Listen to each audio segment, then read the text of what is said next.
Okay, in this video we're going to continue to work on the front end of the train boiler. I noticed at the end of the last video that if we go to perspective, we zoom in where the bell is, some of the spacing might need to be adjusted. This is going to happen from time to time. We're working pretty quick. We're not taking our time this time around just because we have a deadline and sometimes we don't have the time to do everything perfectly. So let's just adjust these things. Personal projects we take as much time as we want, but sometimes when you're being paid you may not have the time. There's a budget, there's a deadline, so let's just move that a little bit. Okay, that's better. Not really intersecting too much. A little bit here, we're going to move that. There's no intersection now, that's good. Let's move down to that light left viewport. Okay, much like we did earlier with the bell mounting, we're just going to outline this little orange shape here with spline tools. So we'll go over here to the create panel, click on shapes, line, everything is set right, corner and Bezier. Let's start out right here, and as I come down here I'm going to click and drag. I'm going to let go. I'm just going to assume that it does a little curve here. I'm going to click, come out to here and click down, across. I'm going to click here, and now my next one, I'm going to come out here. I'm going to click and drag to get that curve going again. Same thing here. I'm going to click a little bit of a drag just so it's not perfect. We can adjust because that doesn't look like it's exactly the way I want it. Let's come down here, click and drag, get a little curve. Out to here, click. Let's just go up and come out to that other vertex and close that spline off. We say yes. Okay, now over here, extend the menu for the spline, vertex. It's a little wonky right there. It's a little bit off. So we can zoom in on that. And I think in an earlier lesson I showed you, these arrows influence the way the Bezier handles move. So what I want to do is click on this green, and now these handles will go up and down in the direction of the arrow. So if I do that, that works a bit. Now if I want to tighten them up, sorry about that, I can click on the red arrow, I can come in and out. I could also take this one. Now because this handle is overlapping that vertice, that's part of where the problem is. So I'm going to just shorten that up a little bit. You see that fixed that quite a bit. And right here it looks a little sharp at the corner. This is probably a corner type of vertice. So what we want to do is select it, right click. You see it says corner. Let's make it a Bezier and see what happens. Let's smooth that out.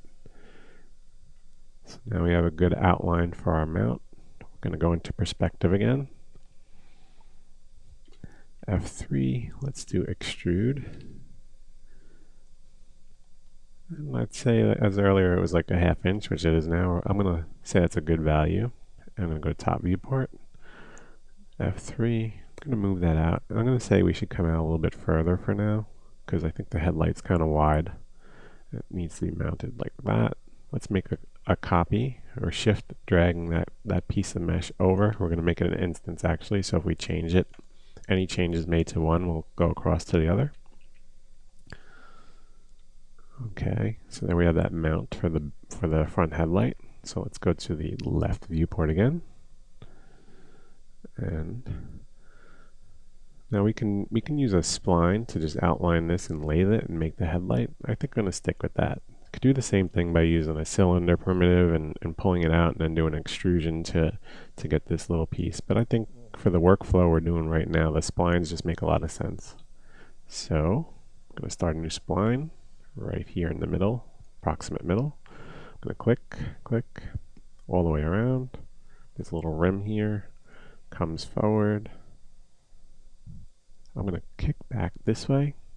And now what I'm going to do is come to the middle. I'm going to click and drag. That gives a little bow to that other side. And now I'm going to right click, and that ends the spline. And this is like the front of the light. We're later going to detach that and make a lens for the light. We can click out of line. Come up here and let's lathe this. See, it's in the wrong direction. It's not a big deal. X, max. And now if you go to lathe and we move that axis, you just click lathe, extend it, click on axis, and now when you move your manipulator, you can just do that right there. Let's go to perspective. You see That looks a lot better. Looks really good. A little segmenty, so I'm going to just up them a little bit on the lathe, the amount of segments in the lathe. So we have 24, let's go 32. Okay.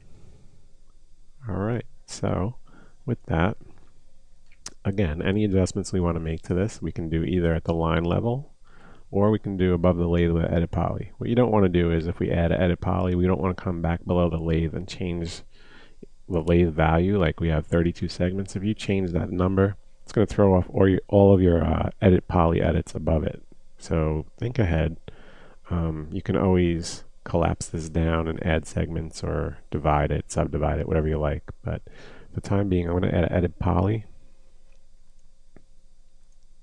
Go to edge, select these two edges.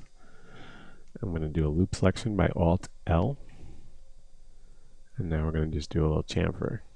That's a very big value by default. We're going to right click it out and just slide it back and forth.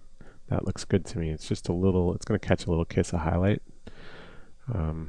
And you know what, while we're doing this, let's get this front edge, Control and click, and do Alt and L again. We added that to the selection that's being chamfered, and let's do it at the back side as well. Select the edge with Control, Alt and L, and let's now say OK. So that right now has some edges that you can see in the viewport. They're catching light better than if they were crisp. Let's add a smooth modifier above that and see how that works. Auto smooth. Okay. I think that's good. Again, if you're going to be closer to this, you want to up your segments in the lathe, but this mesh with all the parts of the train is going to be very heavy. So for the distance we're going to view, which I'm thinking is around that far for now, we're going to keep this a little bit lower poly. And you can see these meshes that we're creating, like the headlight, we can always come in if we had to. If we needed a detail shot where the train's coming into frame, we could take this mesh, add a turbo smooth, add some edges to keep it from deforming, and have a high quality mesh that you can get a real good close up on. So you're never stuck with anything. You're always editable and always able to change things.